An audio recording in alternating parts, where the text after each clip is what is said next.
تخيل انك جعان وروحت البيت وقدامك الاكله اللي بتحبها وبتسال فين السلطه يا جماعه. ما تسالش عن الطماطم، دي فاكهه الشيطان. القوطه اللي بنستخدمها في الاكل، ايوه هي ده حصل بجد.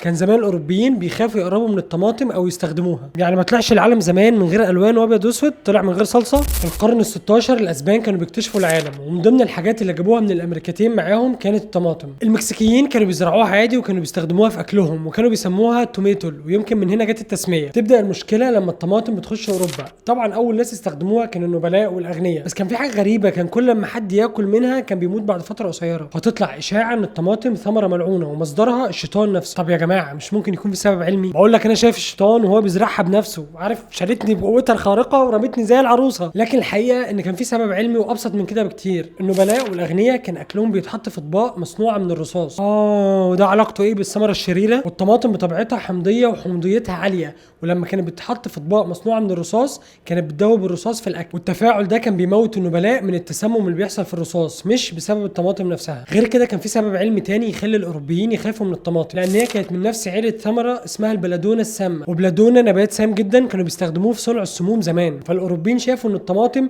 شبه البلادونه، فده زود خوفهم منها اكتر. حتى العلماء وقتها كانوا محتارين، في ناس قالوا الطماطم مفيده، وفي ناس قالوا الطماطم مضره، وناس قالت مجنونه يا قوطه. في الاول كمان الطماطم كانت بتتزرع في المزارع بتاعت الاغنياء مش للاكل، لكن كزينه على اعتبار شكلها حلو. في القرن ال18 هتلاقي الكيميائيين بداوا يلاحظوا التفاعل اللي بيحصل بين الاحماض والمعادن زي الطماطم والرصاص، فالطبق اللي الباشا بياكل فيه من الرصاص ده ودرجه الحموضه اللي عرفنا بعد كده ان هي عاليه في الطماطم تخلي الرصاص يدوب في الطبق على شكل املاح الرصاص السامه. بس الفلاح في الارض اللي ما كانش عنده اطباق رصاص كان بياكل منها عادي، وما كانش حد منهم بيموت، فده اللي خلى سمعه الطماطم تتحسن تدريجيا. تحول بقى حصل في ايطاليا وتحديدا في نابولي، لما كان الفقراء والفلاحين هم اول من بداوا ياكلوا الطماطم. بس ما تقولش فلاحين، بداوا كمان يستخدموا الطماطم في المعجنات ومع الجبن والبيتزا الايطالي. والعلماء وقتها قالوا خلاص يا جماعه الطماطم ثمره امنه، وتحولت من خزعبلات ان هي فاكهه الشيطان لاهم الاطعمه في العالم. يعني تخيل لو حد قبل القرن ال18 في اوروبا كان خد باله من اهميه الطماطم، تفتكر البيتزا الايطالي كانت هتبقى ايه؟